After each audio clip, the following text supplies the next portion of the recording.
Hey, what's up, everybody? True Boxing here. Thank you for coming back to get hit with the truth. So today we are continuing my True Boxing annual top 10s as we end 2024 and enter 2025. This is going to be on my number 7 super featherweight in the world right now, former featherweight champion Raymond Ford. Now, before we get into that, if you could smash the like button, leave a comment, or subscribe to the channel, I really do appreciate any and all support that I can get as I continue to build my channel here. So Raymond Ford came into the year as a featherweight, and he wasn't even ranked in the top 10 at featherweight, but he was in line to fight for the vacant world title that Lee Wood had given up at the end of 2023. But he came in the underdog as he would square off against undefeated Otabek Kolmatov. The two would go at it in a great fight. Kolmatov pretty much was in control the first half of the fight, but Ray Ford started counterpunching better and landing hard shots in the second half, and then he rallied in the late rounds and scored a dramatic 12th round TKO with only about 12 to 15 seconds left in a fight that I believe he was losing, but it was very close. But he stopped him and captured the vacant WBA featherweight title.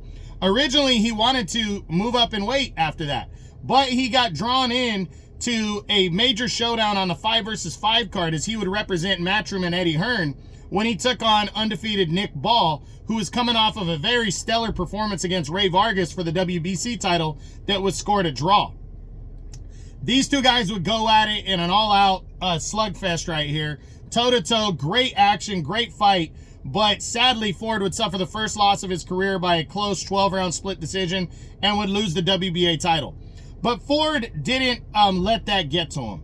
He would return 5 months later, 5.5 months later about 5 months later in November, and he would move up, make his debut at 130 officially, and he would take on veteran but not well known Orlando Gonzalez and would outwork him, score a knockdown, dominate him for a 10-round unanimous decision as he made his debut at 130 and closed out a rocky up and down year, but a successful one. I mean, he won a world title in dramatic fashion as an underdog.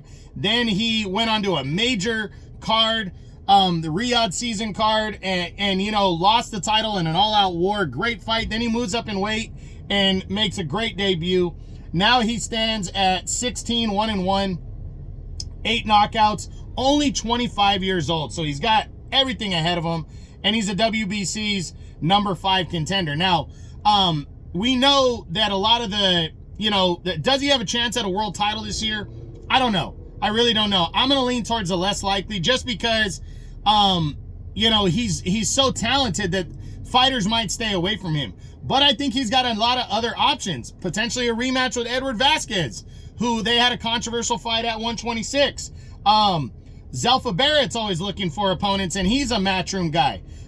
There's fights there to be made that could move him up the ladder. So I just hope Eddie Hearn matches him up against somebody good, somebody that he can he can look good against, so he can continue to move up the ladder, because he had a fantastic year where he wasn't even ranked at 126 and then became a top player there and then moved up in weight, and now he's in the top 10 of 130 pounds. So we'll see what happens for Ray Ford heading into 2025, but I think he's a star on the rise, and I'm really looking forward to seeing what he does. So that's it.